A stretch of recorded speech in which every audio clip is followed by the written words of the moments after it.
Hey, what up everybody, this is Stevie Breach coming to you, and I thought I would do a DVD review on my favorite pay-per-view of all time. With SummerSlam coming up, every year I have to pop this in because honestly, like I said, this is my favorite of all time. This is from my SummerSlam box set. Unfortunately, I don't collect the VHS, Coliseum home videos from back in the day. I know a lot of people out there do, and I honestly do look at you like you are a true fan.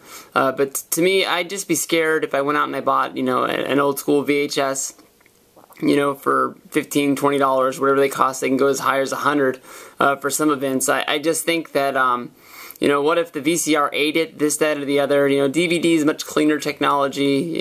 You don't really hear about DVD players eating DVDs or breaking them, this, that, and the other.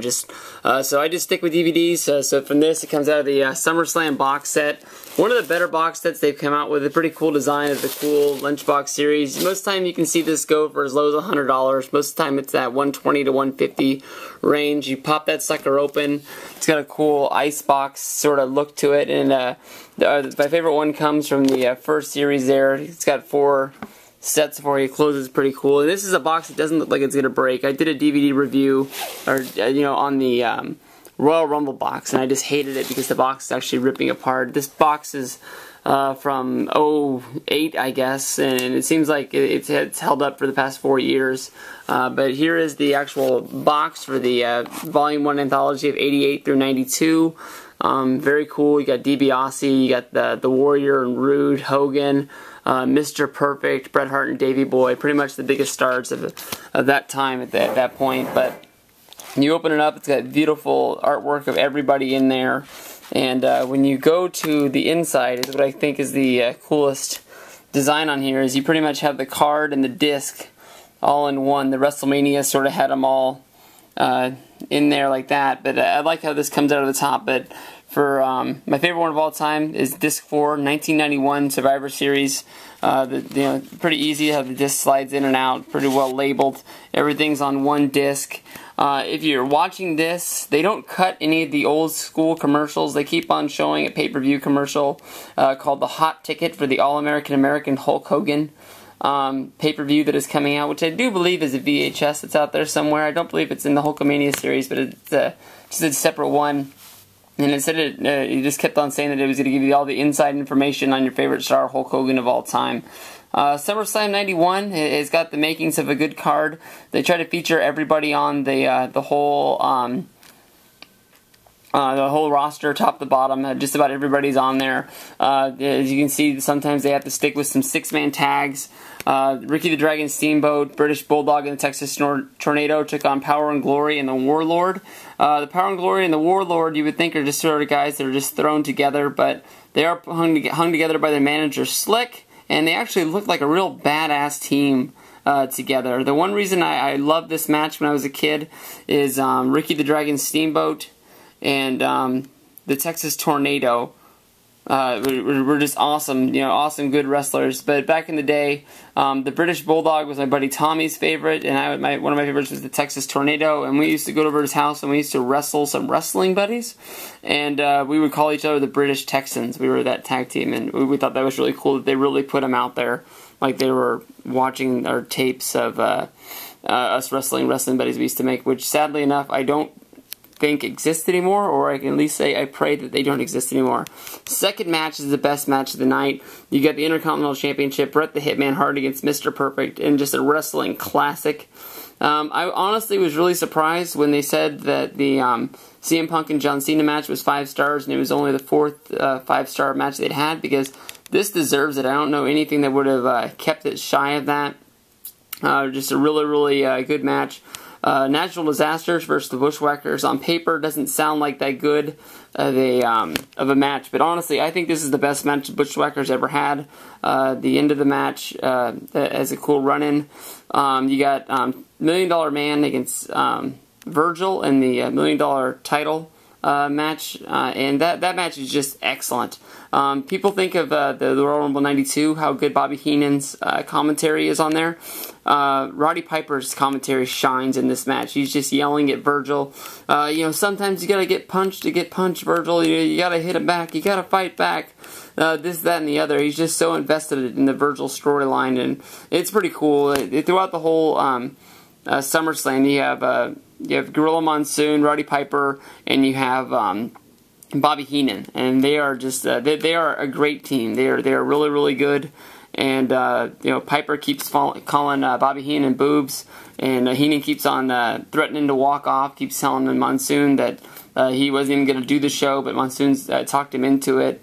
Awesome commentary team. Next match. Also in this show, you have the soon-to-be coming of Ric Flair. They're mentioning him by name.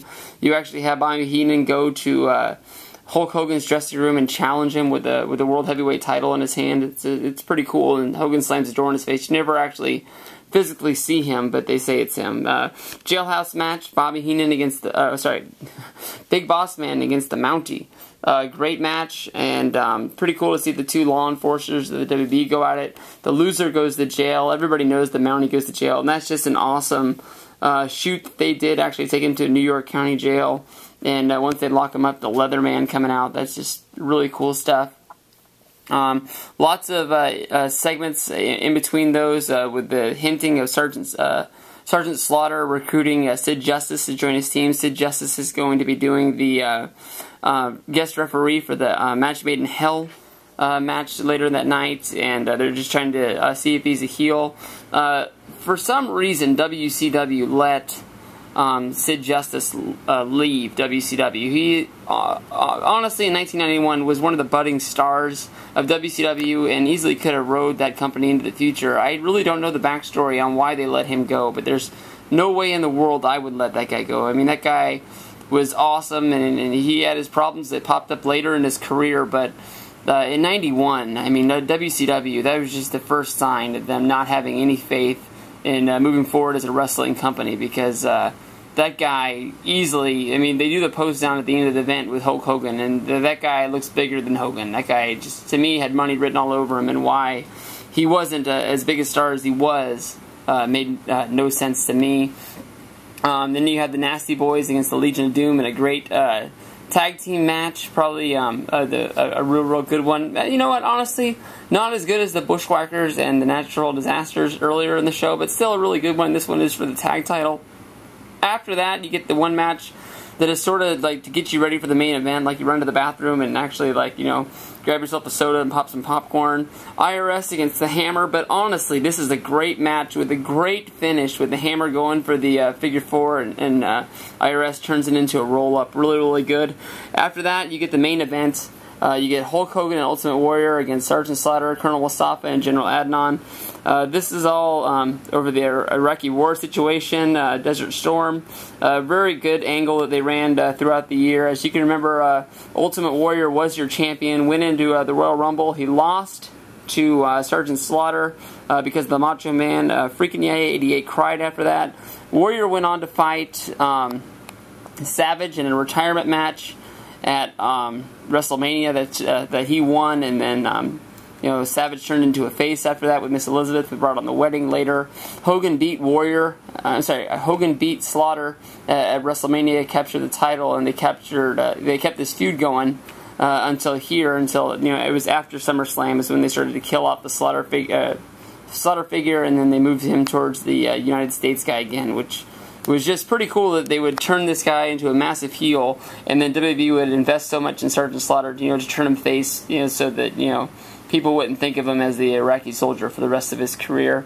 After that, you get the big pose down. You don't know which way Sid Justice is going to go. Is he going to go face? Is he going to go heel?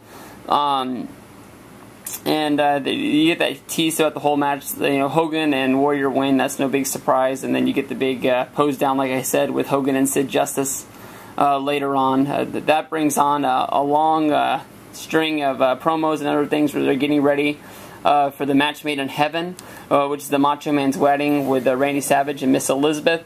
I actually was lucky enough to be in a Sacramento taping of Superstars where the engagement went down, and that was a real cool thing. And they showed that whole segment. They show a whole music video of Savage and Miss Elizabeth stuff. And honestly, if this was 1991, or if you're sitting down with your girlfriend or something like that, she'd probably want to watch this wedding. It is the main event.